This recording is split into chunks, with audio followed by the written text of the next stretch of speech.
In today's digital world, information is spreading faster than ever.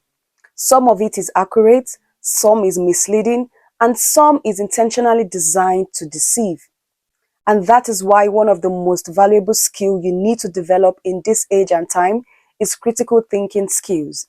And in today's video, you will learn what critical thinking really means, the difference between misinformation, disinformation, and malinformation, how to examine any source using the CRAAP test, and practical ways to strengthen your critical thinking skills. So let's dive in. Critical thinking is the ability to carefully analyze information before accepting it at face value. It means asking questions, examining the evidence, considering multiple perspectives, and withholding judgment until the facts are clear. In simple terms, critical thinking is pausing before you believe, share, or act on any information. Not all misleading information is the same. There is misinformation, disinformation, and malinformation. Misinformation is false information that is shared without the intention to harm. For example, someone sharing or reposting an inaccurate health tip because they believe it's true.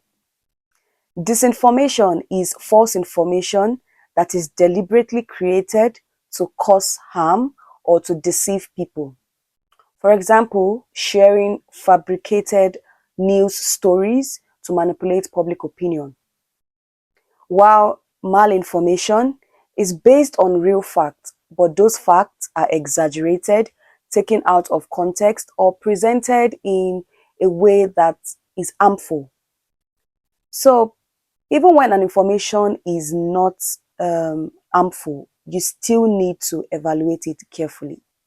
One of the best tools for assessing information is the CRAAP test, where the C stands for currency. You need to ask, is this information current or is it up to date? The R stands for relevance. Does this information relate to the topic? Does it answer the question? The first A stands for authority. Who created this information? You need to ask. Are they even qualified? The other A stands for accuracy. You need to ask, can we verify this information from a reliable source? Then the P stands for purpose. Why was this information created? Was it to inform, to persuade, to entertain, or to sell? So if any information fails this criteria, then you need to be cautious about that information.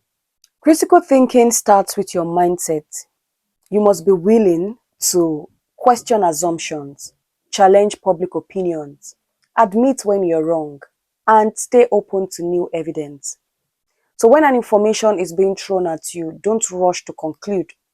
You could ask, what could be missing in what is being explained? Or what is the evidence that supports what you're saying? Or you could also ask, could there be other explanations to what is being said? So critical thinking involves being curious, being skeptical, and also being open-minded. Here are some practical ways to improve your critical thinking skills. 1. Read widely.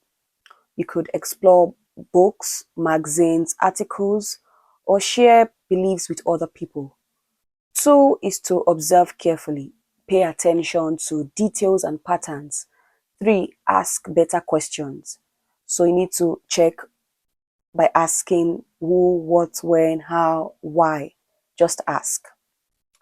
4 is to engage in new activities like learning a new skill, solving puzzle, and the likes. 5, pause before sharing. When an information is being shared with you, verify the source of the information before you repost it online. Critical thinking is essential because it helps you make better decisions. It helps you avoid being manipulated. It helps you communicate clearly, and it helps you solve problems effectively. So whether you are evaluating news or you want to make a financial decision or a career path, you need to have critical thinking skills. In a world full of misinformation, critical thinking is your greatest defense. So don't believe everything you hear. You need to pause, you need to question, you need to verify, you need to reflect. And critical thinking involves being open minded, being logical, and sometimes being skeptical about an information, especially the ones that are just posted online. So if you found this video helpful, give it a like, subscribe to my channel, and drop in the comments what is one information you believed so quickly and you found out it is false. Let me know in the comment section. Thank you so much, and I'll see you in my next video. Bye for now.